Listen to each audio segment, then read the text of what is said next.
Buen día.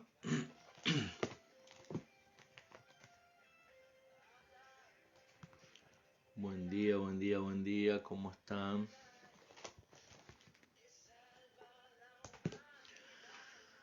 Buen día Ángel. ¿Cómo estás Ángel? Buen día.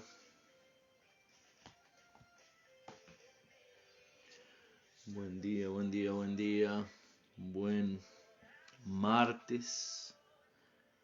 Primer devocional de esta semana.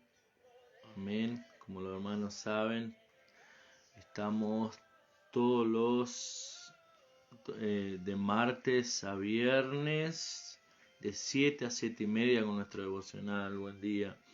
Cris, ¿cómo está? Amén, amén. Buen día, buen día. Qué bueno poder comenzar esta semana, ¿verdad? En la lectura de la palabra del Señor, meditando en ella, ¿verdad? Los salmos allí, la mayoría fueron escritos por el salmista David y nos inspiran mucho, nos dejan mucho para aprender en cada uno de ellos. Amén. Y hoy entonces estamos entrando en el Salmo 16. Salmo 16. Amén. Vamos a entonces comenzar nuestra lectura. Dice así el Salmo 16. Guárdame, oh Dios, porque en ti he confiado, oh alma mía. Oh alma mía, dijiste a Jehová, tú eres mi Señor, no hay para mí bien fuera de ti. Amén. Guárdame, oh Dios, porque en ti he confiado. Oh alma mía, dijiste a Jehová, tú eres mi Señor, no hay para mí bien fuera de ti. Amén.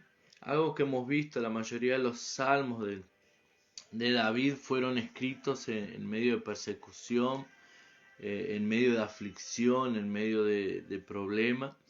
Y ahí en este pasaje, en este salmo, mejor dicho, Salmo 16, el título, si usted estaba en la Biblia en papel o alguna Biblia en las aplicaciones también aparece el título, dice una herencia escogida, Mictad de David. Una herencia escogida. Ese Mictad, algo que dijimos a veces en la Biblia está escrito ahí, en esas palabras están escritas en el original, ¿verdad? Ese Mictad, algunos suponen que significa salmo de expiación, ¿verdad? De expiación era cuando se ofrecía un animal o se mataba un animal para cubrir el pecado. Era como si el pecado fuese cubierto, fuese justificado, ¿verdad? Y allí dice entonces, guárdame, oh Dios, porque en ti he confiado, ¿verdad? Si había algo que el salmista nos deja como un ejemplo a seguir, era su confianza en Dios, ¿verdad? Algo que nos asombra, porque a veces nosotros leer así los salmos y leer las historias del salmista, ¿verdad? Parece que es tan fácil el seguir a Dios, pero recuerde que el salmista vivió en la época de la antigua alianza, la antigua ley, cuando el pueblo todavía no se relacionaba con Dios como hoy nosotros nos relacionamos, con una presencia residente en nosotros, o sea, con la presencia del Espíritu Santo habitando, morando en nosotros. En aquella época el Espíritu Santo descendía solo para algún propósito, pero él no permanecía, no moraba en los hombres, ¿verdad? Solamente él descendía en algunas personas para cumplir un propósito de acuerdo al tiempo, ¿verdad? Y aquí entonces el salmista demostraba su confianza a Dios. Dice, Señor, oh Dios, porque en ti he confiado. O sea, yo confío en ti, yo espero en ti. Mi confianza está en ti. Y hay algo aquí también que nosotros ya lo hemos enseñado en otras ocasiones. Es él hablándole a su alma. Él dice así, oh alma mía, dijiste a Jehová, tú eres mi Señor, no hay para mí bien fuera de ti. Entonces hay veces que nosotros ya inclusive hemos compartido una de las palabras, en este momento no me recuerdo el título, pero ¿verdad? De hablarle a su alma. El salmista en otra ocasión decía, oh alma mía, ¿por qué te abates? ¿Por qué te afliges dentro de mí? ¿Verdad? Hay momentos en nuestra vida que nosotros necesitamos hablarle a nuestra alma. ¿Se recuerda? El que hizo clases de madurez, ¿qué es el alma? El alma es mente, voluntad y emociones. O sea, el salmista se estaba diciendo a sí mismo, tú eres, oh alma mía, dijiste a Jehová, tú eres mi Señor, no hay para mí bien fuera de ti. O sea, hablándose. ¿Por qué? Porque muchas veces nosotros declaramos que el Señor es nuestro Señor, declaramos que no tenemos bien fuera de Él, pero en los momentos, muchas veces las pruebas, principalmente en el área financiera, en el momento de la escasez, en el momento que estamos pasando por prueba, como que esta palabra a veces pierde un poco el sentido en nuestras vidas, ¿verdad? En la teoría está claro, Dios es todo para mí. En la teoría está claro, yo le entregué mi vida al Señor, mi vida le pertenece al Señor. Pero a veces en la práctica como que nosotros le entregamos nuestra vida al Señor y se la pedimos prestada, ¿verdad? Para intentar resolver las cosas con la fuerza de nuestro brazo, con la fuerza, nuestra fuerza intelectual, con nuestro conocimiento, ¿verdad? Intentar resolver muchas veces las cosas de una manera humana, de una manera natural, ¿verdad? Somos constantemente tentados a resolver nuestros problemas con nuestras fuerzas, con la fuerza de nuestro brazo, a resolver nuestros problemas con la fuerza de nuestro conocimiento, nuestra sabiduría, porque fuimos instruidos así, fuimos instruidos a que si queremos resolver algo, tenemos que nosotros mismos resolverlo. Si queremos que algo salga bien, nosotros mismos tenemos que hacer. Entonces a veces cuando estamos pasando por lucha, estamos pasando por prueba, como dije aquí, somos tentados a intentar resolver nosotros mismos nuestros problemas. Pero nos olvidamos que hemos entregado nuestras vidas al Señor, ¿verdad? Y como dice aquí, tú eres mi Señor. ¿Qué Señor? El Señor en nuestros días eso no es común, no entendemos ese significado. Pero lo que el salmista estaba diciendo es, tú eres mi amo, tú eres mi Señor y yo soy tu siervo, ¿verdad? Y la palabra siervo es esclavo, literalmente esclavo. O sea, él estaba diciendo, Señor, yo soy tu siervo, yo soy tu esclavo, tú eres mi amo. O sea, mi vida está en tus manos. Un siervo él no decide, un esclavo no decide lo que él quiere hacer. Un esclavo, él no se levanta o dice, hoy no voy a ir a trabajar porque me siento un poco cansado, un poco mareado. Hoy no voy a ir a trabajar porque no estoy bien, no me siento bien. O sea, el esclavo no tiene opción, esté enfermo, él tiene que ir a cumplir con su labor. Un esclavo no dice, no voy a renunciar a mi trabajo, no voy a ir más a mi trabajo. O sea, el esclavo no tiene opción. Él tiene que trabajar sí o sí, o sea, porque la vida de él tiene un dueño, tiene un Señor, y el propósito de su vida ahora es servir a su Señor.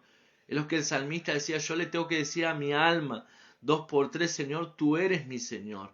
¿Verdad? Es importante nosotros tomar esa palabra y declararla en nuestras vidas. 2 por 3 nosotros también tenemos que decirle a nuestra alma, tú tienes un Señor, Dios es tu Señor, y si Él es tu Señor, Él cuida de ti. Usted sabe que en el Antiguo y en la Nueva Alianza existían, aún en el Nuevo Testamento existían esclavos, y habían 2 tipos de esclavos. Estaba aquel esclavo que de repente había pedido un préstamo, había pedido dinero, prestado a alguien y no lo pudo pagar. Por ejemplo, pidió dinero para hacer una cosecha y hubo un problema y perdió toda esa cosecha. Entonces en aquellas épocas no había un seguro contra daños y prejuicios. Entonces, ¿qué es lo que sucede? La persona se volvía esclavo de aquel que le había prestado dinero.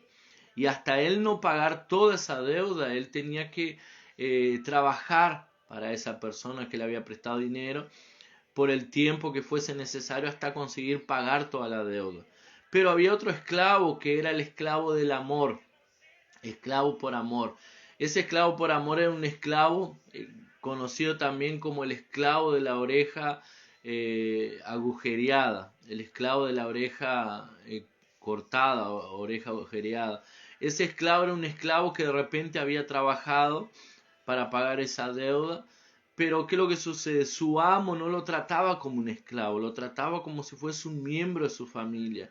Y al cumplirse el tiempo de su esclavitud, él decía, bueno, yo, ¿qué voy a hacer afuera de este lugar? No tengo otro lugar para ir, me quiero quedar aquí en la casa de mi amo. Entonces él decidía, ya no era que él tenía, que él tenía una deuda con su amo, su señor. Él decidía hacerse esclavo, esclavo por amor.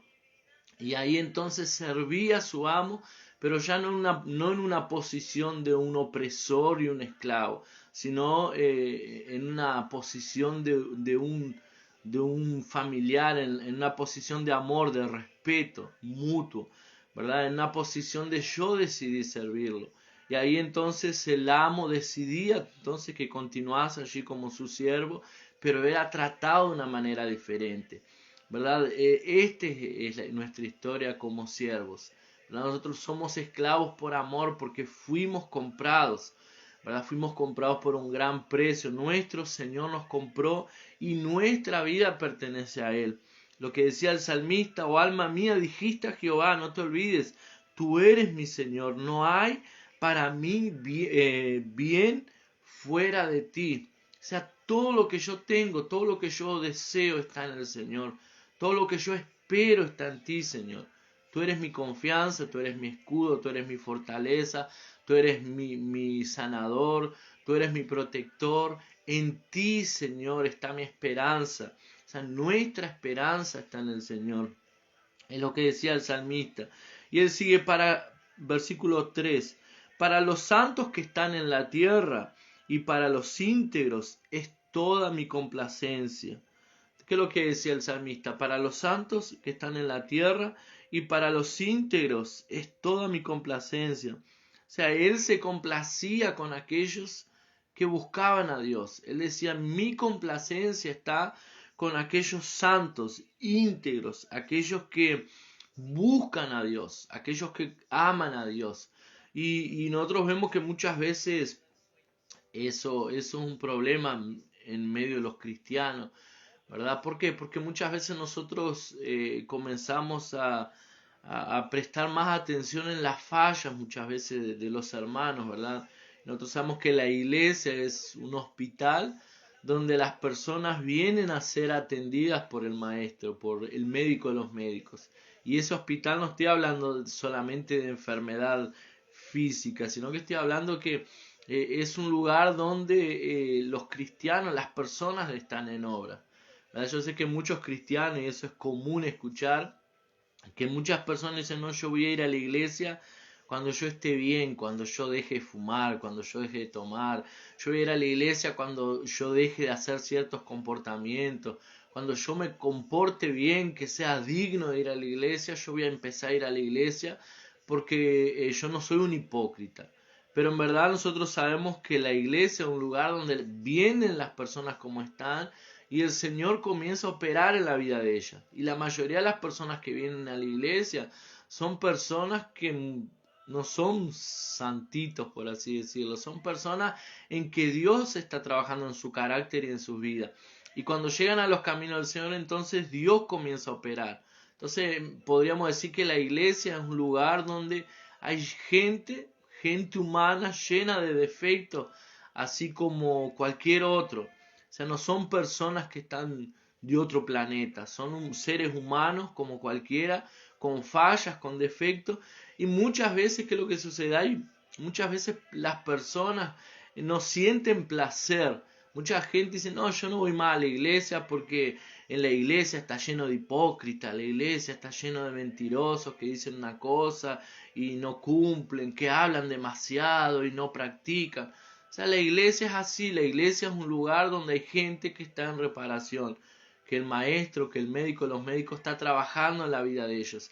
Pero nosotros debemos amar la iglesia. Decía el salmista aquí, yo siento para los santos que están en la tierra y para los íntegros es toda mi complacencia. O sea, yo siento placer con el cuerpo de Cristo. Yo siento placer en estar con la iglesia. Ese debe ser nuestro deseo, ese debe ser nuestro sentir. ¿verdad? Sentir placer de estar con los hermanos, sentir placer de estar en los cultos, sentir placer de estar en las células, sentir placer de estar en la comunión, porque amamos la vida de la iglesia. El salmista decía, mi complacencia está con todos los santos que están en la tierra, con aquellos que hacen parte del pueblo del Señor. Y él sigue allí diciendo, se multiplicarán los dolores de aquellos que sirven diligentes a otro Dios. No ofreceré yo sus libaciones de sangre. Otra vez el salmista aquí también dice que aquellos que siguen diligentemente a otros dioses, se multiplicarán sus dolores. O sea, lo que el salmista estaba diciendo aquí es, si nosotros como cristianos, ¿verdad? Que creemos en Dios, usted sabe, como dijimos, la mayoría de los salmos aquí fueron, hasta este momento estamos leyendo, fueron escritos en momento de aflicción, el momento donde el salmista clamaba para ser librado de sus enemigos. En uno de los salmos que leímos allí en el inicio, el salmista estaba pidiendo al Señor, lo escribió, mejor dicho, ese salmo, cuando estaba siendo perseguido por su propio hijo Absalón.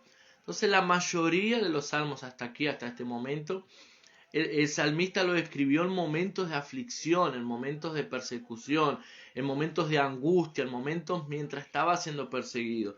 Y él dice, se multiplicarán los dolores de aquellos que sirven diligentes a otros dioses. O sea, si yo sirviendo a Dios ya paso por aflicciones, imagínese aquel que no sirva a Dios. Entonces muchas veces nosotros como cristianos decimos, ahora empecé a servir al Señor y parece que en vez de los problemas pasar, los problemas siguen, en vez de parar de venir problemas sobre mi vida, los problemas siguen sucediendo. Entonces el Señor Jesús dijo, en el mundo tendréis aflicciones, pero confiad, yo vencí al mundo. O sea, problemas vamos a tener, aflicciones vamos a tener, dificultades vamos a tener. Pero ¿qué es lo que sucede? Nosotros tenemos a alguien que nos ayuda a pasar esas aflicciones y esos problemas juntos. A alguien que nos prometió que estaría con nosotros todos los días hasta el fin del mundo, que no nos dejaría ni nos desampararía. O sea, si nosotros con el Señor que está con nosotros, muchas veces pasamos por momentos de dolores, momentos de pruebas, momentos de dificultades, pero por lo menos tenemos en quién aferrarnos. En esos momentos de lucha, de prueba, es cuando nosotros nos aferramos más a Dios. Pero ahora imagínese a alguien sin Dios, ¿en quién se va a aferrar? ¿Verdad? ¿En quién puede esa persona depositar su confianza? Porque está sola, está desamparada, ¿verdad? Y él dice, aquí se multiplicarán los dolores de aquellos que sirven diligentes a otros dioses. ¿Por qué?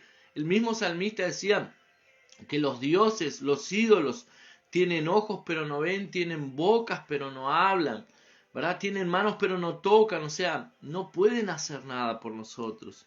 Hay aquellos que sirven a esos dioses, ¿por qué? Porque en el momento de los dolores y las dificultades, de las pruebas, están solos, están desamparados. Pero nosotros somos guardados, nosotros somos librados. Nosotros tenemos un Dios en el cual podemos confiar. Y él continúa diciendo, ni en mis labios tomaré sus nombres. O sea, yo no ofreceré sangre para esos ídolos. Dice allí en el versículo que acabamos de leer, el 4. No ofreceré yo sus libaciones de sangre, ni en mis labios tomaré sus nombres.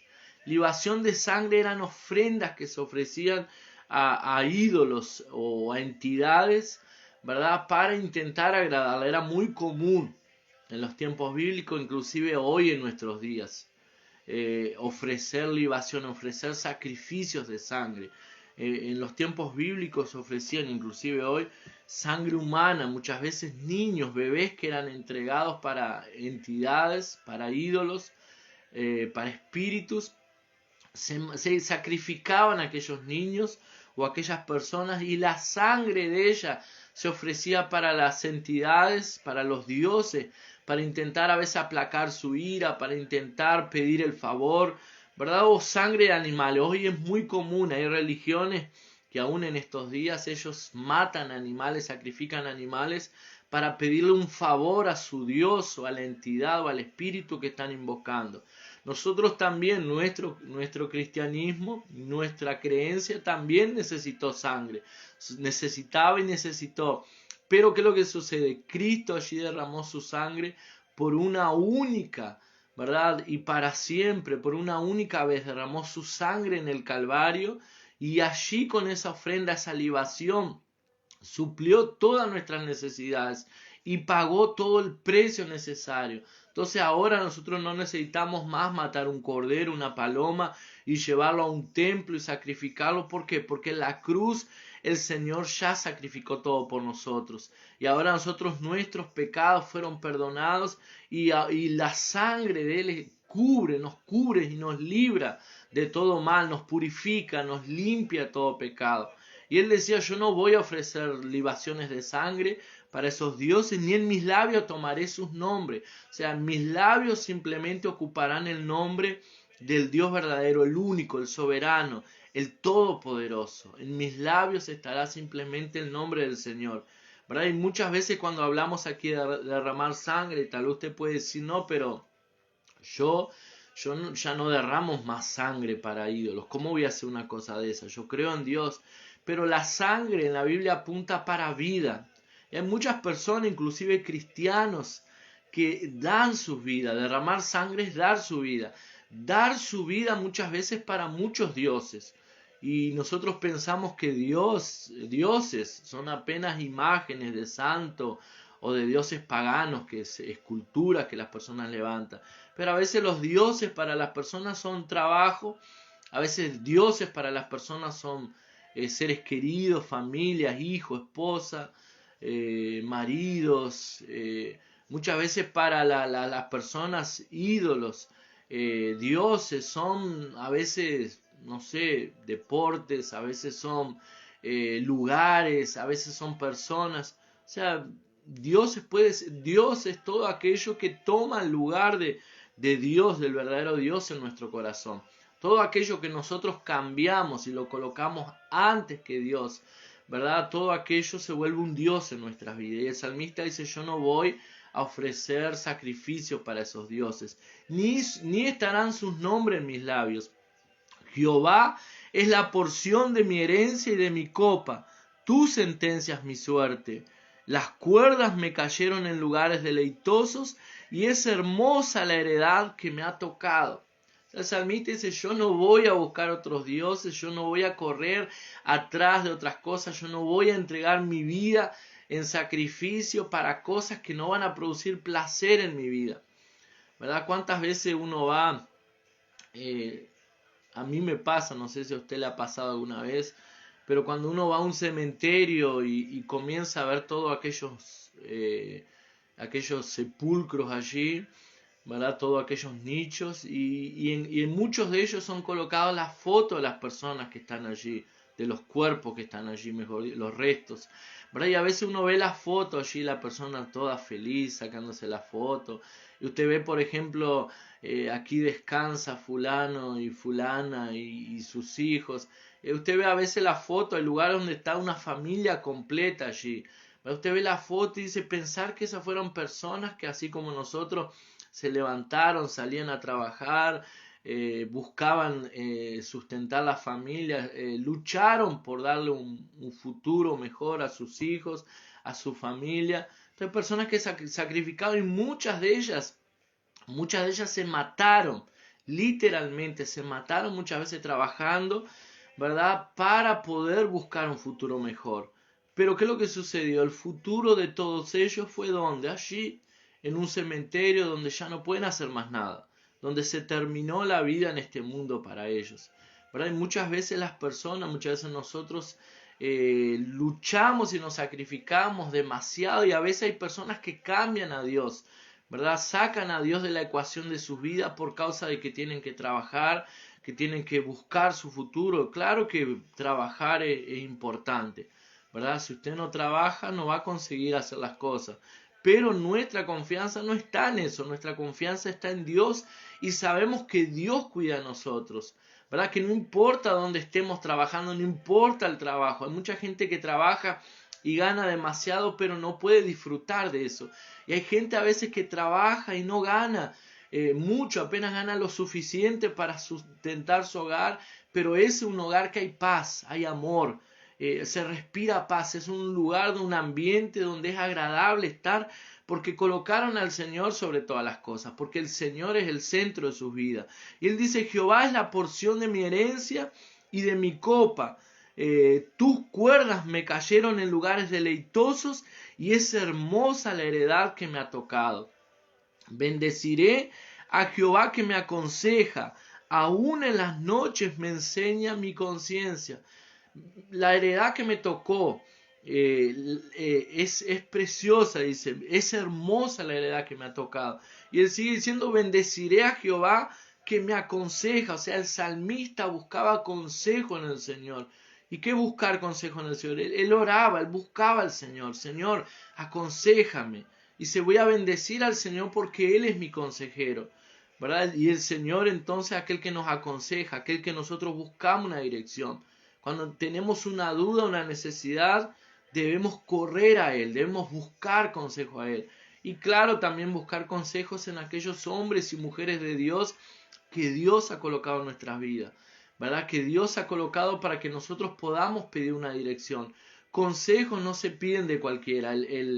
El Salomón, ¿verdad? Uno de los hombres más sabios, él decía, en la multitud de consejeros está la sabiduría. Entonces, cuanto más consejos nosotros tengamos, ¿verdad? De hombres y mujeres de Dios, no de cualquiera, porque a veces las personas buscan consejo en un compañero de trabajo que ni conoce al Señor, consejo en un vecino, consejo en un amigo que a veces no nos va a dar un consejo de la parte de Dios, nos va a dar un consejo natural, humano, ¿verdad? Pero nuestro consejero es el Señor, en Él nosotros buscamos consejo. Y Él seguía, Jehová he puesto siempre delante de mí, porque está a mi diestra, no seré conmovido. Se alegró por tanto mi corazón y se gozó mi alma. Mi carne también reposará confiadamente, porque no dejarás mi alma en el Seol, ni permitirás que tu santo vea corrupción. Y aquí el salmista, ¿verdad? Decía, se alegró por tanto mi corazón y se gozó mi alma. Mi carne también reposará confiadamente, o sea, sé que voy a morir y cuando muera voy a descansar confiadamente en Dios, porque no dejarás mi alma en el Seol. O sea, el salmista ya entendía algo aquí al respecto de salvación. Recuerde que nosotros estamos hablando de antigua alianza, Antiguo Testamento, ¿verdad? Donde los hombres, los grandes hombres de Dios, como Abraham, el padre de la fe, fueron justificados por su fe en Dios, ¿verdad? La Biblia dice, creyó a Abraham y su fe le fue contada por justicia, ¿verdad? Ellos fueron salvos por su fe, porque ellos creían en Dios, pero ellos no tuvieron un Salvador como nosotros, ¿verdad? Que los pudo redimir de sus pecados.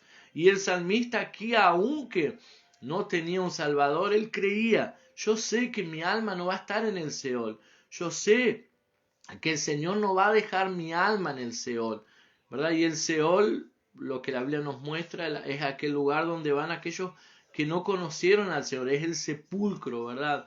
Un lugar también bíblicamente, allí donde cuando Jesús habla del rico y Lázaro, ¿verdad? Dice que Lázaro fue para el seno de Abraham y que el rico, aquel rico que no temía al Señor, que había disfrutado, gastado su vida en deleites, que fue para el Seol y allí en el Seol era atormentado y decía, Padre Abraham, pide que venga Lázaro hasta este lugar y moje mis labios porque estoy siento seco, siento un tormento en este lugar. Entonces esa es la referencia que nosotros tenemos al respecto de Seol. Y él dice, porque no dejarás mi alma en el Seol, ni permitirás que tu santo vea corrupción. Y aquí lo grandioso de todo esto es que el salmista estaba declarando un salmo, este salmo, ¿verdad? Es un salmo mesiánico.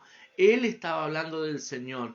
En este momento eran las palabras de Jesús, ¿verdad? Que su alma no quedaría en el Seol. Allí en Hechos 13:35, Hechos 13:35 dice así, desde antes del 32, y nosotros también nos anunciamos al evangelio de aquella promesa hecha a nuestros padres, la cual Dios ha cumplido a los hijos de ellos, a nosotros. Ha cumplido a los hijos de ellos, a nosotros, resucitando a Jesús, como está escrito también en el Salmo 2. Mi hijo eres tú, yo te he engendrado hoy. Y en cuanto a que lo levantó de los muertos para nunca más volver a corrupción, lo que dijo así, os daré las misericordias fieles de David. Por eso dice también en otro salmo, no permitirás que tu santo vea corrupción, porque a la verdad David habiendo servido a su propia generación según la voluntad de Dios, durmió y fue reunido con sus padres y vio corrupción. Mas aquel a quien Dios levantó no vio corrupción, hablando de Jesús. O sea, en hecho está hablando que este salmo que el salmista dijo, Salmo 16, versículo 10, hablaba de Jesús. Dice, porque el salmista David dijo esas palabras, pero él murió y vio corrupción. O sea, él vio corrupción, pero Jesús, él murió y no vio corrupción, dice allí. Amén. Y terminando, versículo 11, dice así, me mostrarás la senda de la vida, en tu presencia y plenitud de gozo, delicias a tu diestra para siempre.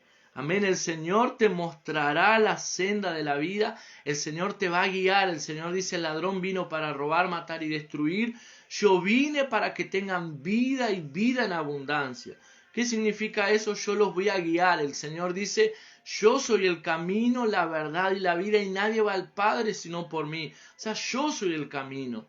La única manera de nosotros realmente vivir plenitud de gozo es seguir el camino. El camino es Cristo, no hay otro camino para disfrutar del gozo del Señor. La Biblia dice que la alegría del Señor es nuestra fuerza, el gozo del Señor es nuestra fuerza. Entonces, cuando andamos en el camino que es Cristo, ¿verdad? Tenemos plenitud, gozo en abundancia, delicias a tu diestra para siempre. O sea, cuando te coloco como lo más importante, ¿verdad? Delante de mí, experimento y disfruto de esa plenitud de gozo. Amén. Que estas sean nuestras palabras también, ¿verdad? Que busquemos consejo en el Señor, que sintamos nuestro placer en Él, que seamos guiados por Él y disfrutaremos lo mejor. El mismo salmista dice, hubiera yo perecido si no confiase que vería la bondad del Señor en la tierra de los vivientes. Amén. Dios tiene promesas para nosotros en el cielo, pero tiene promesas aquí también, de que disfrutaremos lo mejor de Él. Amén.